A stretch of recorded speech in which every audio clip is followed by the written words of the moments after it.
Hello friends, I am dictating transcription number 422, 100 word per minute. Get ready. Start.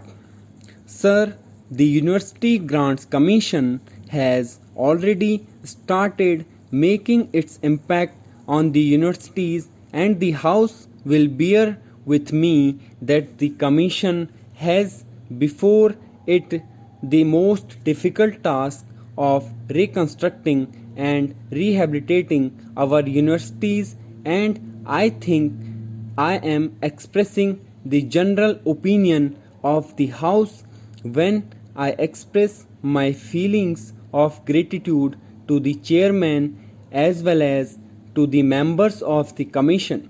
Sir, the commission had to face certain difficulties during the year under review. I shall first of all say a few words with regard to these difficulties. The House is aware that the year under review has been a year of great strain and stress. There was a time when there was acute shortage of steel and cement, and at one time the Ministry of Finance gave a directive that in order to save steel and cement for the essential projects undertaken in connection with the implementation of the core of the plan, no new construction program should be undertaken. As a result of this shortage, unfortunately, the construction program of the universities was hampered. I think it was very unfortunate because just at this time we needed more buildings and accommodation for the universities. But this is a matter which was beyond our control. The situation is easing and it will further ease and thus enable the universities to go ahead with their construction program. Sir, with regard to foreign exchange, the House is aware that there was a shortage in this regard also, and the University Grants Commission had to face special difficulties in obtaining the equipment and apparatus both for the science laboratories and the technological institutions. I am, however, glad to inform the House that we have now been able to secure a special allocation of 20 crores of rupees by way of foreign exchange to meet the requirements of the universities for the period January 2004 to March 2004, and we have also taken steps to make suitable provision for foreign exchange for the period April 2004 to September 2004. We have already indicated this to the University Grants Commission, and I understand they have informed the universities about the availability of foreign exchange, and I hope that this would now enable the University Grants Commission to go ahead with their plans.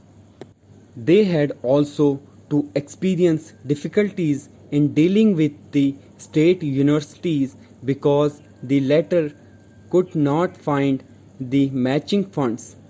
The grants given by the University Grants Commission are normally on a matching basis, that is, the state governments or the universities have to find their share in order to utilize the grants allotted by the University Grants Commission because they were not able to find the matching funds.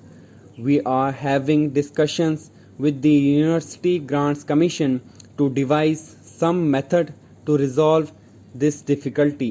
If some arrangement could be made by means of which the state governments could make their funds available to the University Grants Commission, it would greatly facilitate in developing the universities. The central government makes the funds available to the University Grants Commission, and if the state governments could also entrust these funds to the University Grants Commission, it would facilitate the development program. In this matter, we have to negotiate with the University Grants Commission and the state governments, and I hope that in the 10th 5-year plan we may be able to solve this difficulty. Sir, the University Grants Commission has suggested that there should be some kind of flexibility in the allocation which is made to them for utilization. The House is aware that the plan allocations available to the various sectors had to be cut down, as a result of which the allocation made to the University Grants Commission was also reduced from rupees 20 crores to rupees 18 crores for the 9th plan period. The Commission considered this matter in July 2003 and passed a resolution urging that in order to enable them to perform their statutory function for maintaining proper standards in universities, the government should make available to them a total sum of rupees 19 crores during the plan period. I have already communicated our decision to the chairman of the University Grants Commission that we shall divert the remaining fund, that is rupees 37 lakhs, for development purposes. So in fact, I have been trying with the Ministry of Finance to secure an additional 1 crore of rupees in addition to rupees 19 crores. The Ministry of Finance have been sympathetic, though they were not able to make any firm commitment. They have assured me that if the University Grants Commission is able to utilize these amounts, the question will be considered sympathetically in the last year of the plan. I would also like to inform the House that grants were released to the Commission in lump sum allotment and no fund is earmarked by government for any specific scheme.